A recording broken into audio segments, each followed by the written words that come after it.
धनुष बाण धारण करके जा रहे हैं। तो भगवान श्री राम हिंसक है? गोस्वामी तुलसीदास जी ने क्या अद्भुत वहां पर एक जीवन दर्शन प्रस्तुत किया। गुरुदेव के साथ जा रहे थे, जा रहे हैं और धनुष बाण धारण करके ऐसा लग रहा है कि अब हिंसा होने वाली है, हिंसक है। पर प्रश्न महाराज से उठाते हैं कि हिंसा का उद्देश्य क्या है, ये भी तो समझना होगा। बहिरंग रूप से हम देख रहे हैं कि धनुष बाण है, आक्रमण होने वाला है और किसी की हत्या होने वाली है, पर वो हत्या के पीछे उद्देश्य क्या है? तो गोस्वामी जी कहते हैं पुरुष सिंह दो वीर हर्षि चले। पर क्यों चले, उद्देश्य क्या है? जैसे कि एक शस्त्र है, छुरा है। छुरा अगर एक अपराधी के हाथ में है और वही छुरी एक चिकित्सक में हाथ में है, समझने में आपको आसान हो जाए। चिकित्सा दो प्रकार की होती है। अगर गोली ले करके आप स्वस्थ हो सकते हैं तो बहुत अच्छा, पर अगर रोग कुछ अधिक बढ़ जाए तो शल्य चिकित्सा भी करनी पड़ती है, सर्जरी भी करनी पड़ती है। तो एक शल्य चिकित्सक के हाथ में भी छुरी होती है, वो भी प्रयोग करता है, और एक जेब कतरा भी छुरे का प्रयोग करता है। तो दोनों के हाथ में शस्त्र को देख करके क्या आप दोनों को समान कैटेगरी में जो है डाल देंगे? उनका नहीं। अगर कोई हत्यारे के हाथ में शस्त्र है तो उसको दंडित किया जाएगा, और एक चिकित्सक के हाथ में वही शस्त्र है तो आप जब उनके पास जाए, शरीर का कोई हिस्सा रुग्ण है, उसने आपका हाथ काट डाला, पैर काट डाला जो रुग्ण है, तो आपको ऊपर से उनको फीस भी देनी पड़ेगी। कहेंगे उन्होंने मेरा हाथ काट डाला। नहीं, हाथ नहीं काट डाला, उन्होंने उसके सारे शरीर की संरक्षा कर दी, शरीर को बचा लिया, इसीलिए उनको इनाम फीस देना पड़ेगा। तो भगवान श्री राम जब धनुष बाण धारण करके गुरु वशिष्ठ के विश्वामित्र के साथ जा रहे हैं, अब हुआ क्या? चले जात मुनि दीन दिखाई, सुनी ताड़का क्रोध करी धाई। ताड़का सामने से क्रोध में भरी हुई आई, केवल इंगित कर दिया, और तब भगवान श्री राम का सिंहत्व का वहां पर दर्शन हो गया। जो बाण धारण किया हुआ था, एक ही बाण प्राण हरि लीना। ये एक बाण का प्रयोग करके भगवान श्री राम ने विश्वामित्र जी की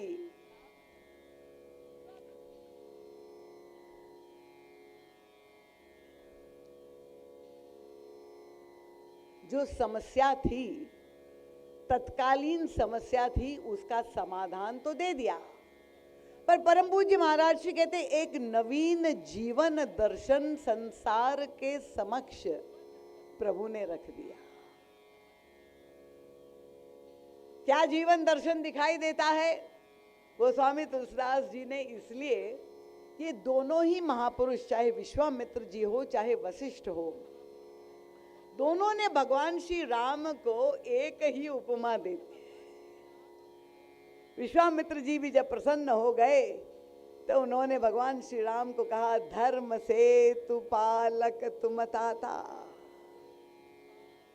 राम, तुम्हारा जो व्यक्तित्व है वो एक विशाल सेतु है, तुम धर्म सेतु हो। और सेतु की भूमिका क्या है कि जहां दो किनारों में दूरी उपस्थित होती है, उस दूरी को समाप्त करके दो किनारों को जोड़ने का कार्य सेतु करता है।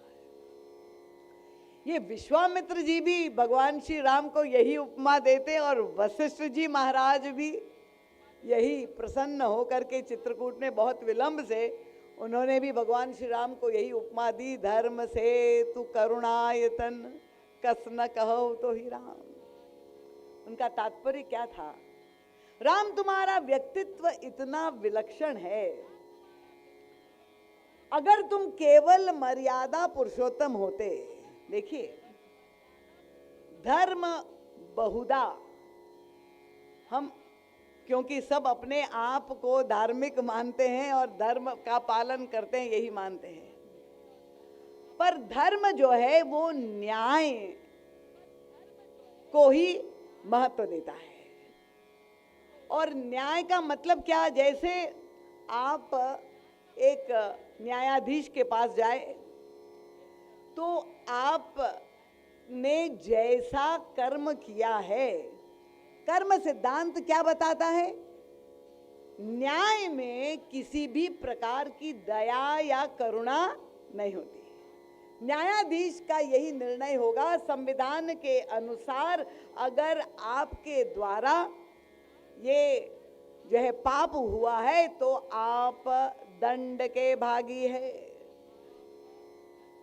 पर वशिष्ठ जी महाराज भगवान श्री राम को कहते कि राम, तुम अगर केवल एक धर्म पालक मर्यादा पुरुषोत्तम ही होते, तब ये जो राम राज्य की स्थापना भगवान श्री राम के द्वारा हो पाई वह ना होती। उनका तुम जितने बड़े मर्यादावादी हो, उससे भी प्रबल पक्ष तुम्हारे जीवन का है, वो है करुणा और दया का पक्ष है। और ये जो सामंजस्य है, एक ओर मर्यादा न्याय और धर्म और दूसरी ओर हृदय में करुणा और दया, ये भगवान श्री राम के व्यक्तित्व के द्वारा जो प्रकट हुआ, यही विश्वामित्र जी ने स्वयं अपनी आंखों से देखा कि जब ताड़का क्रोध से भर करके आई। अब देखिए, क्रोध तो हम सबको आता है, और कब क्रोध आता है? अक्सर मैं जब अपने शिष्यों के घर जाती हूँ, यही एक प्रश्न लेकर के आते, दीदी माँ कोई ऐसी उपाय बता दीजिए, हमारे पतिदेव बड़े क्रोधी है। परिवार का कोई, चाहे वो पतिदेव हो तो पत्नी के लिए इस क्रोध की समस्या का समाधान दे दीजिए। और क्रोध कब आता है? तो मानसकार गोस्वामी तुलसीदास जी ने तो यही मनोविज्ञान जो प्रस्तुत किया है, उनका क्रोध की द्वैत बुद्धि बिनु, द्वैत की बिनु अज्ञान। क्रोध किस पर आएगा? उनका जब द्वैत बुद्धि होगी अपने आप पर। देखिए, महाराज जी बहुत सुंदर दृष्टांत देते थे। कभी भोजन करते समय आपके दांत के द्वारा आपकी जिह्वा भी चब जाती है। दांत कभी नुकीले होते हैं और जिह्वा को काट डाला, केवल भोजन को ही नहीं, तो जिह्वा में कितना कष्ट होता है, रक्त भी निकलता है। पर कोई ऐसा यहाँ बुद्धिमान आज तक देखा है कि इतना क्रुद्ध होके ये दुष्ट दांत जितनी पीड़ा पहुंचाई तुरंत पहुंच जाए डेंटिस्ट के बाद, इस दांत को उखाड़ करके फेंक दीजिए। क्रोध करेगा अपने दांत पर। अपने ही पैर से दूसरे पैर को ठोकर लग जाए तो क्रोध आता है। पर रास्ते में चल करके अगर किसी से टकरा गए और थोड़ा धक्का लग गया, कितनी जल्दी क्रोध आ जाता है। अरे अंधे हो, देख के नहीं चलते। तो जहां द्वैत बुद्धि है, और द्वैत बुद्धि कहाँ होगी? उनका जो अज्ञानी है वो द्वैत बुद्धि से युक्त है, मैं और तू, ये जो भेद बुद्धि है, तभी क्रोध आता है। भगवान श्री राम ने देखा ये ताड़का जो हिंसक थी, जिसने हजारों मुनियों का वध किया, संहार किया, ऐसी हिंसक ताड़का को अगर भगवान श्री राम केवल एक मर्यादा, धर्म के निर्णायक के रूप में दंड देना चाहते, तो अगर एक हत्या की प्रमाणित हो गया न्यायालय में, तो न्यायाधीश एक हत्या के बदले में उसको मृत्यु दंड देगा, यही तो संविधान कहता है। पर अगर किसी व्यक्ति ऐसा हत्यारा है जिसके द्वारा सैकड़ों हत्याएं हुई है, तो उसको दंड क्या दिया जाएगा? भगवान राम ये कर सकते थे कि ताड़का, तुमने धर्म का और शांत भाव से साधना करने वाले ऋषि मुनियों की हत्या की है, उनका वध किया है, तो तुम घोर दंड की जो है तुम्हें मिलना चाहिए और तुम्हें हजारों लाखों वर्ष तक नरक में जो है यातना भुगतनी चाहिए, ये भी कह सकते। पर भगवान श्री राम ने ऐसा भी नहीं किया। गोस्वामी तुलसीदास जी कहते, एक ही बाण प्राण हर लीना। बाहर से तो यही लग रहा है कि भगवान के द्वारा, श्री राम के द्वारा हिंसा संपन्न हुई, पर दूसरी अर्धाली में गोस्वामी तुलसीदास जी ने बड़ी अद्भुत बात लिख दी। क्या हुआ? विश्वामित्र जी भी देख करके चकित हो गए। उनका दीन जानते ही निज पद दीना, ताड़का का सिर कट गया और उसके शरीर से वो दिव्य तेज निकल करके उसे भगवान के निज पद की प्राप्ति हो गई। महाराज जी कहते हैं कि ये हिंसा कितनी कल्याणकारी सिद्ध हो गई। जिसको हजारों वर्ष नरक की यातना भोगनी चाहिए, भगवान का निज पद किसको मिल सकता है? जहां जन्म जन्म तक मुनि साधना करते हैं फिर भी प्रभु के श्री चरणारविंद की प्राप्ति नहीं हो सकती, ऐसे हिंसक ताड़का को प्रभु ने अपना निज पद दे दिया। ये कौन सा जीवन दर्शन है? परम पूज्य महाराज श्री कहते, यही प्रभु के व्यक्तित्व में जो संतुलन है, बहिरंग रूप से आचरण में हिंसा दिखाई देती। देखिए, एक बड़ा व्यंगात्मक प्रसंग आता है मानस में, विलंब तो नहीं हो रहा है आप लोगों को। रावण के संदर्भ में आता है, जब युद्ध में रावण बुरी तरह से परास्त होने लगा, तो रावण युद्ध क्षेत्र से भाग करके और अपने महल में जा करके यज्ञ करना प्रारंभ करता है। और ये रावण के संदर्भ में ही नहीं, जो है उनका पुत्र मेघनाद भी जब परास्त हो रहा था, वो भी निकुंभला में जा करके यज्ञ करता है। और विभीषण जी महाराज ने जब देखा कि ये यज्ञ कर रहा है मेघनाद, तो उन्होंने प्रभु को आ करके ये समाचार दे दिया कि मेघनाद मख करई अपावन, दुष्ट खल मायावी देव सतावन।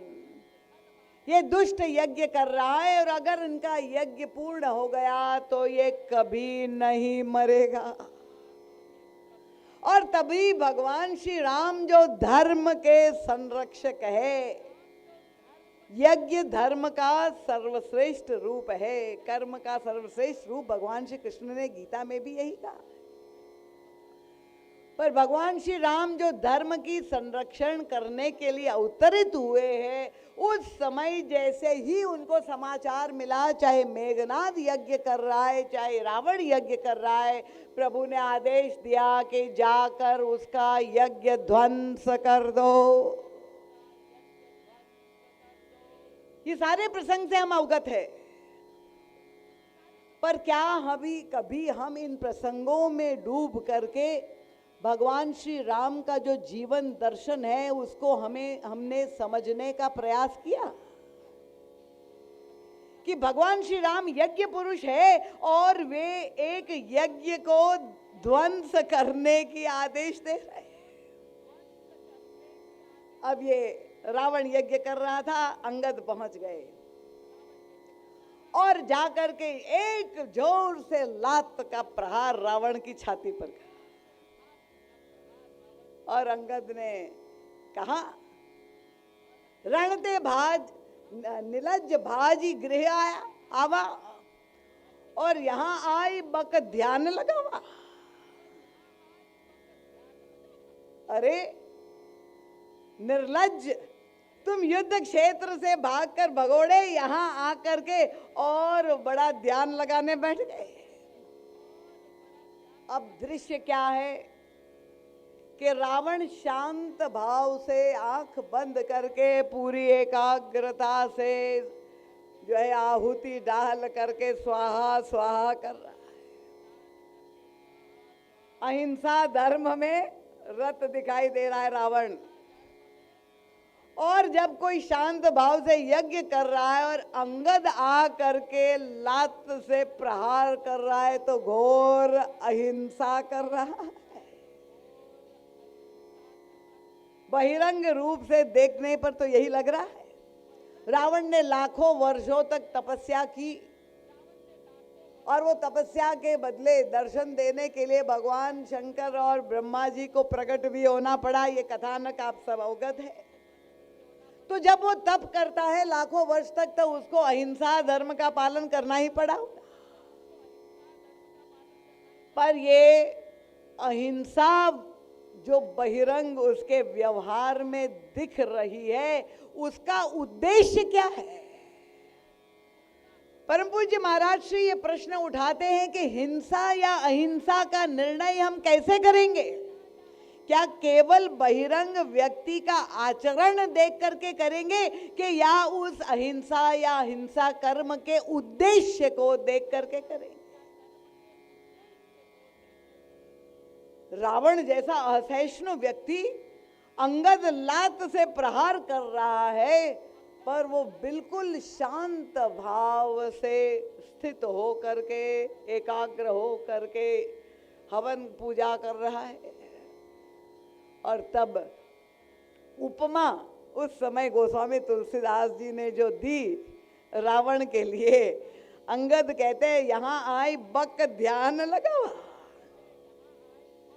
अरे बगले के समान, बगुला आप जानते हैं कि नहीं? बगला पक्षी आपने देखा है?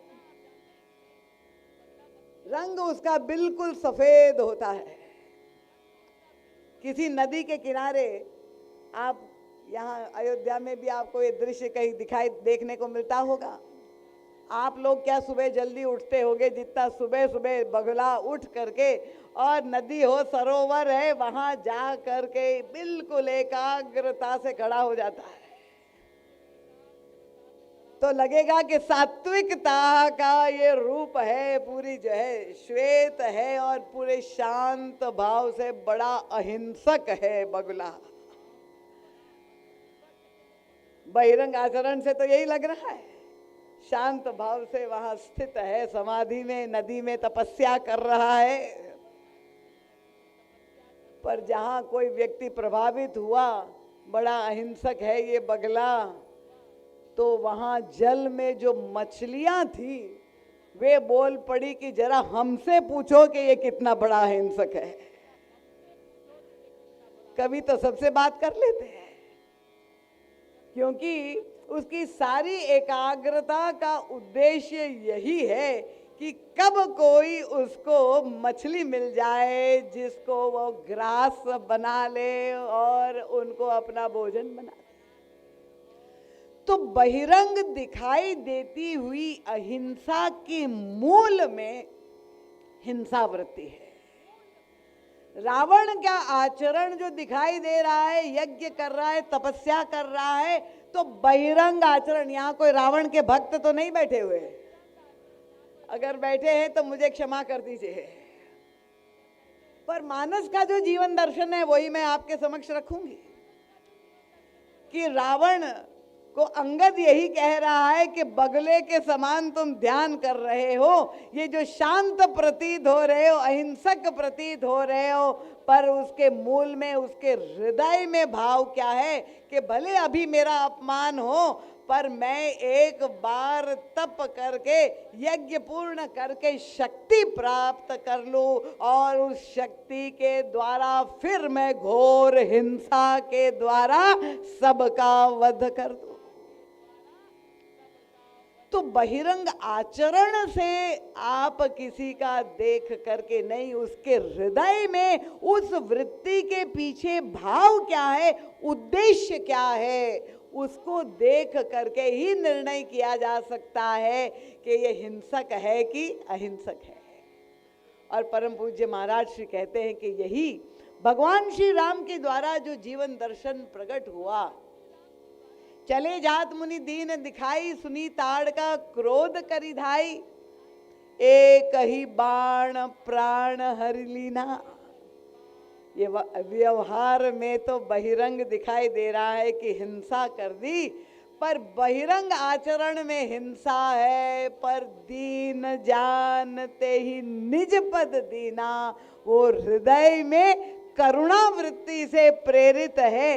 वो जब बाण प्रयोग करते हुए जो दिखाई दे रहे भगवान श्री राम, पर वो भी द्वेष बुद्धि से नहीं, उस ताड़का के प्रति भी पूरी तरह से उन पर कृपा भाव से प्रभु उसका भी कल्याण करने के उद्देश्य से वो बाण का प्रयोग करते हैं।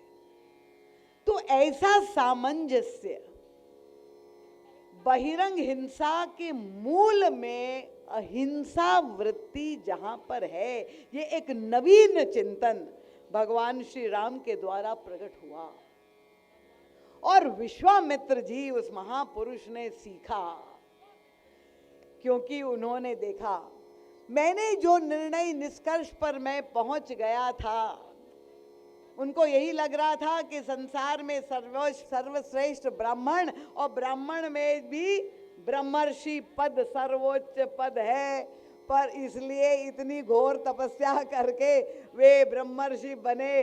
और जब उन्होंने देखा कि ईश्वर तो किसी भी जाति में आ सकता है, वो तो क्षत्रिय घर में भी किसी भी रूप में प्रकट हो सकता है, तो विश्वामित्र जी को लगा कि व्यर्थ ही मैंने इतना समय बर्बाद कर दिया ब्रह्मर्षि बनने में।